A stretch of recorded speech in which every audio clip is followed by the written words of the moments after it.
You are listening to a Clarkesworld Magazine podcast with your host and narrator, Kate Baker. Greetings, Clarkesworld. I hope this podcast finds you extraordinarily well. How is your July going? I want to thank you for stopping by for the second story of the month, issue 190, July 2022. If you ever want to drop a line, you can go to the About Us page over at the Clarkesworld Magazine website. It has our email addresses there. Let me know how you're listening, how long you've been a listener, why you listen. We love to get that feedback from our audience, and it helps us propel us forward to bring you these wonderful stories each and every month. As always, thank you for taking the time to subscribe to the magazine or to show your support on patreon.com/Clarkesworld. Our story today is titled To Be and is by Ahmed Asi.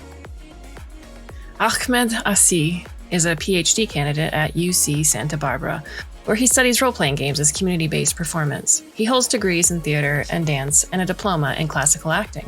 When he isn't all but dissertating or teaching, he can be found sketching and experimenting with writing fiction. This is his first published story. So welcome in, Ahmed.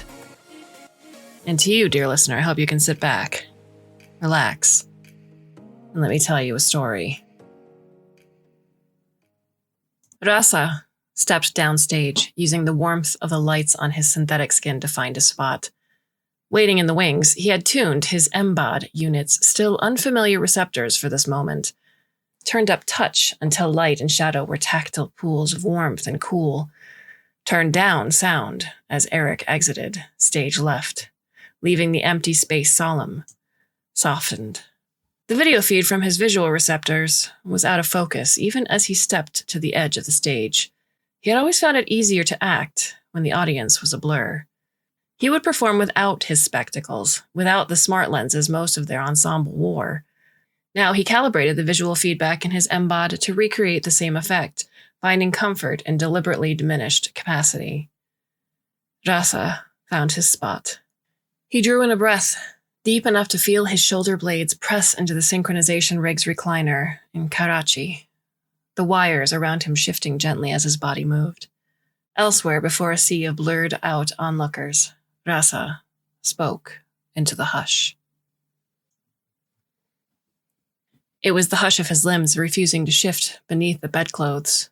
It was the hush of the doctors, the minutest of silences before each test reported, each line on the list crossed off. It was his mind trying to still itself, to join the hush of his limbs and of their mouths. Rasa could feel Aisha watching him.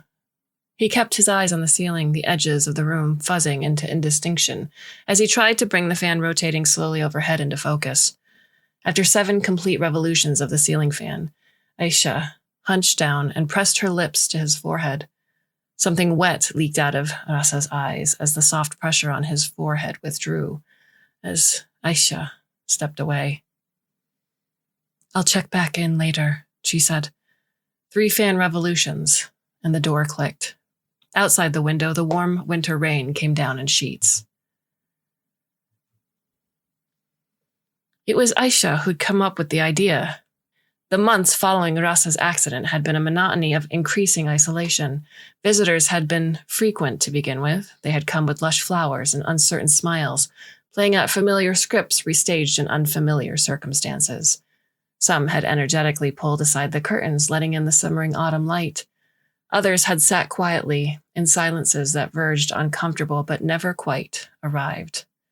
Sometimes there were tears, running the gamut from sincere and held back to socially engineered and proudly on display. Those last had been aunts and uncles, mostly, visiting during the afternoon rush to bear witness and to be witnessed doing their due diligence. "So young," they said in all their wisdom, nodding all the while. "Too soon," they said, as though a life had ended. Aisha didn't come during visiting hours. Aga Khan was an old institution with old niceties in place. The nurse on Rasa's floor didn't ask difficult questions when Aisha visited, usually at the brink of twilight. He didn't ask about their parents or about the late hours, or about how Aisha herself was doing. "What have you brought him today?" he would ask instead. Books, Aisha told the nurse one evening, and he nodded sagely before turning back to uncrease the earmark on his own yellow paper volume. Obscure oddities, she told him a few evenings later. Rasa spent the weeks that followed listening to Arlo Jimenez on repeat. The music fed into his auditory cortex with a clarity that felt like a confession. You know, I want something that feels real, Jimenez told Rasa as the evenings grew colder.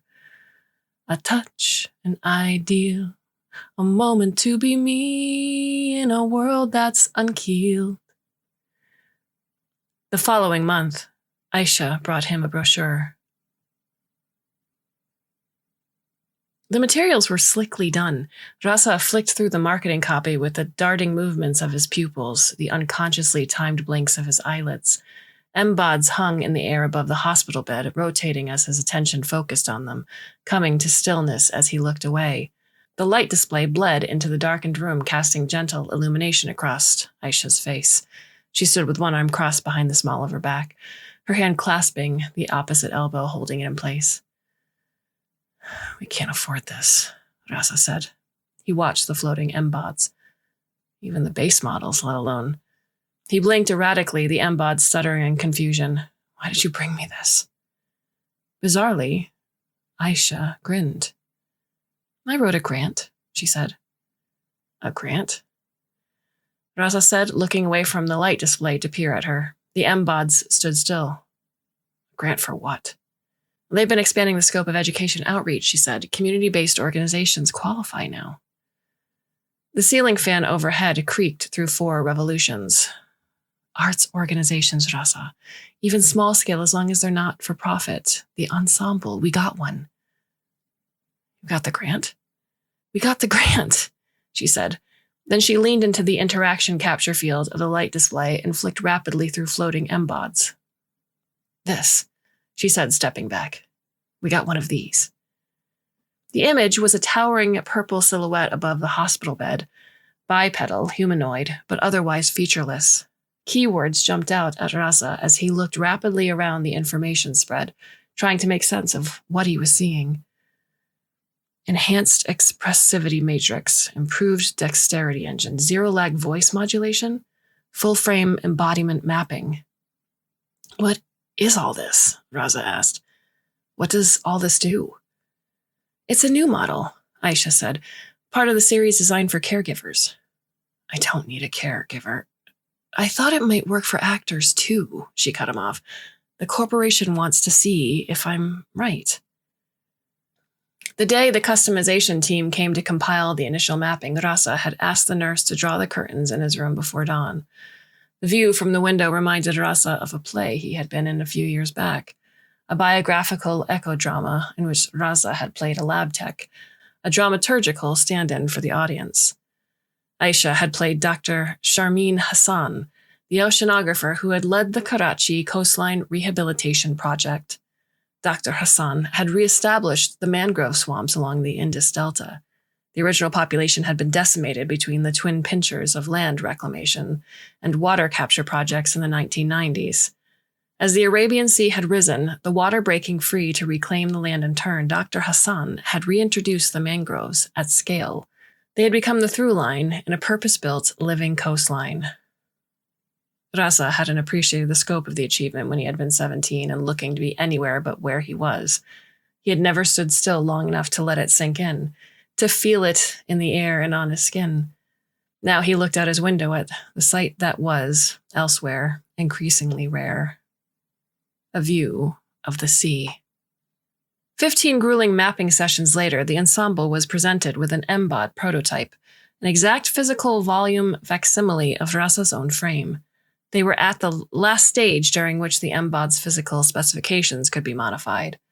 Fully framed mapped models weren't as modular as rapid production models, the design team had told them, at least not yet. Any representational or mechanical design modifications had to be set before final production. You could be taller, Eric had said. Rasa had been released from Aga Khan and relocated to a room just off the primary rehearsal space. Eventually, the MBOD synchronization rig would be installed there too. Raza had wanted to be close to the ensemble, to the rehearsal space, to the teaching studios where their community workshops were held. How about a few more inches, huh? Aisha had shaken her head as Raza had tried not to regret his decision about proximity. Eric had shrugged and walked away, unapologetic and straight-backed. He had suggested clearer skin the next day. The next day after that, it had been more finely defined musculature. The list grew and became easier to smile at. A well-positioned beauty mark, a more interestingly broken nose, a more laconic lip, a stormier eye. Raza had laughed at that one. I can't help but feel like I'm being landscaped into a genre, he had said. Just suggesting what I see, Eric had said, a glimmer of mischief hanging in his eyes. Then one of the students had suggested lighter skin, and Aisha had a seething conference with the ensemble. Outside, after weeks of rain, the spring blooms fought to establish themselves under the brightening sun. The suggestions, whether in the interests of improvement or of felt accuracy, had stopped after that. Each day of rehearsal began with games. Raza, synchronized with the MBOD, walked the studio space with the ensemble. He imitated Eric's walk as Aoi imitated his. They shifted speed and direction as Aisha called out numbers or clapped her hands. They stood still, counting together to 20, beginning again if anyone spoke at the same time as another. It was, by turns, an exercise in familiarity and in frustration. Taking on roles in a play had always come easily for Raza. Learning to play himself, to be himself, through the MBOD, felt like a series of dropped cues. He would catch glimpses of himself in the bank of rehearsal mirrors, his hair, his face, his eyes, his frame. Then he would stomp a toe in a game of tag or shift left instead of right in a movement isolation exercise, and the illusion would separate in his mind. That isn't me, Raza would be reminded. He would look across the mirrors, find the door to the adjoining room through the video feed. I'm in there. I don't know these games in my bones anymore. The evenings were better. Aisha directed them scene by scene, building first in broad strokes and then refining their choices. The set, as with all their productions, was minimal. A few painted blocks that became desk chairs, became hillocks, became thrones. Each night, they added new props and costume pieces to the mix. The day they brought in the stage weapons, Raza laughed with the others as Eric stabbed the air with bravado. The day they pulled the period shalwar kameez from storage, Raza's skin shivered beneath the fall of rich silks, cool in the summer balm. The words themselves were familiar. The remnants of colonial schooling system meant that many in the company had known these words since their school days. Some had studied them for their GCSE exams. A handful of the ensemble members had played the parts before. For Raza, speaking through the MBOD had come most easily. While his limbs couldn't model movement, his voice was unchanged. The MBOD's voice model had been painstakingly calibrated to match his own. Its vocal effect didn't have the flattened tonal register of the MBODs Raza had seen at construction sites or on rescue missions on the news. It wasn't over-enunciated, as the voices of the computer-generated MBODs in films tend to be. It was as rough as Raza felt, as cultivated as his theater training had made it. Breath and voice. It was a place to start. You hate Hamlet, said Eric. Hate is a strong word. You called it, how did you put it? Eric tilted his head. Ah, yes, an emo kid paralyzed by indecision. Raza blanched. Outside, the crows sought their afternoon meals amidst the babble of rush-hour foot traffic. The calls of hawkers selling fruits from their reirus meshed with the chatter of school children released from their studies, then jostled uncomfortably against the silence creeping into Raza's room. Nice, said Aisha from the door. She had been lounging against the doorframe, reading through the morning's rehearsal notes. His words, not mine, Eric said with a carelessness undermined by his studied shrug. I've played parts I didn't like before, said Raza. You have too. We all have. Like, hate, love. Eric curled a finger with each word. You know who loves Hamlet? Asked Raza. Billionaires with deep pockets. That's who. Ah, yes, said Eric. the space tycoons. As with most things involving large sums of money, it moved slowly and then very, very fast. Aisha had been mulling over the possibility since their grant had been approved. She raised the idea with Corporeal Co. a month into their rehearsal process. What had been an exploratory note in a progress report had become a phone call, had turned into supplementary evaluations by the infield engineers, had become live-streamed rehearsals with the publicity branch. The others only realized that something was in the works when Corporeal Co. representatives in snappy suits started dropping by for visits to Karachi. They would lounge along the edges of the rehearsal studio, then take phone calls in the hallways. Raza watched them chatter over shawarmas with the techs in the rig room, rehearsing in his mind the ethics of listening in with the Mbod's auditory receptors instead of his flesh and blood ears. Aisha broke the news before he had given in to the temptation of breaching Mbod privacy legislation by eavesdropping on the Corporeal Co. executives. Word had been passed up the chain. A board of international theater critics with non-disclosure agreements in place had reviewed the spatial video footage and passed judgment. Their performances, both human and Mbod, were deemed to be of sufficient quality, at least at that stage in their rehearsal process. In a few months, it was felt they might be worthy of a larger audience. A much larger audience, as it turned out. How large? Mariam asked when Aisha gathered them in the rig room to break the news. The maximum seating capacity is approximately 1,000, said the suited executive who had joined them for the briefing, depending on the accessibility needs of each audience. Bloody hell, Ahmed said under his breath. Their usual venue at the Karachi Center for the Performing Arts could hold 270. We'll be streaming live from the station, of course, added the suit, and expect historical numbers to tune in. I'm sorry. Station? Said Raza. Aisha grinned slowly. Oh, sorry, said the suit. I should have said platform. The Akashi Nur orbital platform. There had been stunned silence, although not, as they were to discover, from all quarters. Raza placed the Mbod's fingers on Mariam's shoulder. He pressed gently down and felt the pressure beneath its fingertips. My fingertips, he reminded himself, my hand. They had spent the first half hour of the rehearsal warming up with minute gestures, getting Raza used to teletactile feedback. The Mbod stood in a circle with the ensemble in the rehearsal studio. In the adjoining room, Raza lay in its synchronization rig. He felt the soft give of the rehearsal studio's marley flooring beneath his feet. Their eyes, his flesh and blood eyes, and the Mbod's synthetic eyelids were closed. He felt Mariam shift as she applied pressure to Ahmed's shoulder, who pressed down on Eric's, who pressed down on Aisha's. Around the circle it went, a message coded in pressed and pressing skin. Raza waited. The Mbod's chest rose with each of his indrawn breaths, fell with each exhale. 6, Raza counted. 7.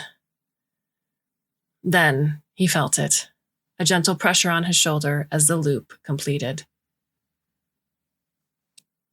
Burger goes to orbit, flashed across the light display in retro typography, underscored by a breaking news fanfare. The text blurred into an animated video. Dramatic narration guided the viewer through the steps of the launch, the journey to Akashi Nur, the opening at W.B. Yang Auditorium. Outside, dry desert winds tugged at curling leaves, crisped and yellowed by an unrelenting summer sun. Inside, in the air-conditioned gloom, memory unspooled under the light display. Raza blinked, and the sound from the satirical newscast buzzed out. The spatial video hovered, bright in the dimness of his bedchamber, looping, a cheeseburger with Raza's thick black hair squishing as it was stuffed into an orbital crate, stretching as it burst from its confinement upon arriving in space. It's a performance, Raza told himself as the cheeseburger squished. That's all it is. As the burger stretched, jumped, took to the stage with a flourished cape. The bank of machines alongside Raza's bed neither affirmed nor decried. They blinked, lights measuring out the words crossing Raza's mind in a language he rarely thought in. Laikin kishkiliaya. The night, when it came, had no rehearsals and no answers. They formed a circle in the rig room, as the ensemble had taken to calling it. It was becoming a strange middle zone between equipment berth, hospital room, and prop storage space. At night, Raza slept surrounded by computing banks and stage-ready rapiers, blinking lights and draped backgrounds. During the day, he was visited by MBOD engineers and curious community members. Night was falling quicker, but the sun set upon fuller days. The ensemble had gathered after their first full run-through. Aisha stood to the right of Rasa's bed, her hands hanging easy by her side. The others completed the arc, standing with feet, hips width distance apart, knees unlocked, shoulders back and at ease, spines straight and unforced, 6 figures in neutral pose and 1 reclined. Aisha began the old ritual, a way to bring the day's work to a close. "I'm Aisha," she said. Around the circle they went, speaking their names into the shared space. "I'm Hao-Yu. I'm Amit. I'm Eric. I'm Mariam. I'm Aoi. I'm Oihi." Raza breathed in. "I'm Raza," he said on the exhale, feeling his spine sink deeper into the recliner. The M-Bod stood as witness, hooked up to its recharging station. It was a strangely fragile form, soft against the clean-lined bank of monitoring equipment that took up an entire wall of the room. "I am part of this too," the M-Bod seemed to say when Raza looked toward it. Its face was his own. A prop skull lay jauntily at its feet. Raza smiled. They came to see Raza before the flight. The theater-making detritus that had littered the rig room had been packed away. The chatter from the rehearsal room had stilled. The monitoring bank glimmered along one wall, but the M-Bot itself wasn't connected to its station. It stood near the entryway in a customs-approved transport container, its face visible through a clear panel at head height. "I'm going with them," Raza thought. He looked around at the ensemble. They stood in traveling clothes, backpacks slung over shoulders, and duffel bags dropped at their feet. Aisha's desert books were soft on the floor as she stepped forward to press a kiss onto Raza's forehead. Behind her, Eric winked. "Who'd have thought, huh?" he said. "This one, obviously," said Raza, cutting his eyes toward Aisha and flicking up a brow.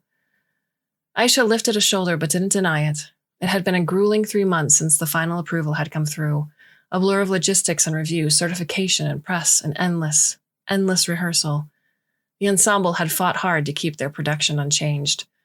What they performed might have felt at times like a compromise, but how they performed it was negotiable, only amongst the ensemble members. The scenography, the directorial choices, the situated specificity of the costumes, the intimacy of the staging, they had shaped and reshaped together.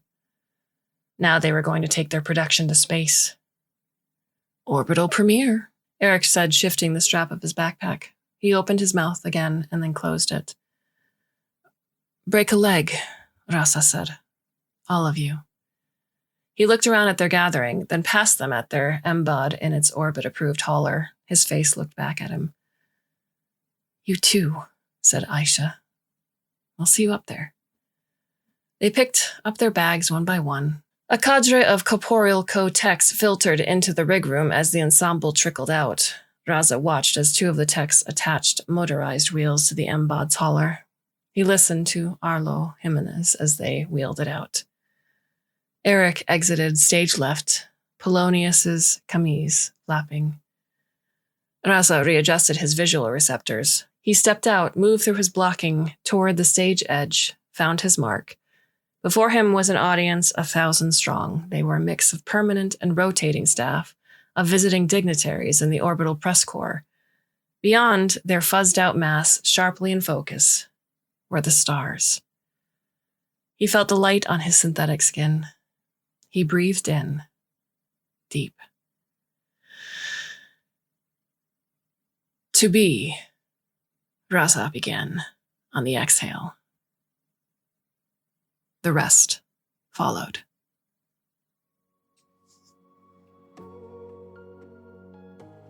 What are your thoughts on the story? Again, as mentioned in the beginning of the podcast, you can go to the About Us page over at clarksworldmagazine.com, and that is Clark with an E. Alternatively, you can find both Neil and I on Twitter. I am Kate_Baker, and Neil is at Clarkesworld. We have many more stories to bring you for the month of July. Hope you can come back and listen, should you so choose. And until then, my dear listener, I bid you a very fond and hopefully very temporary farewell.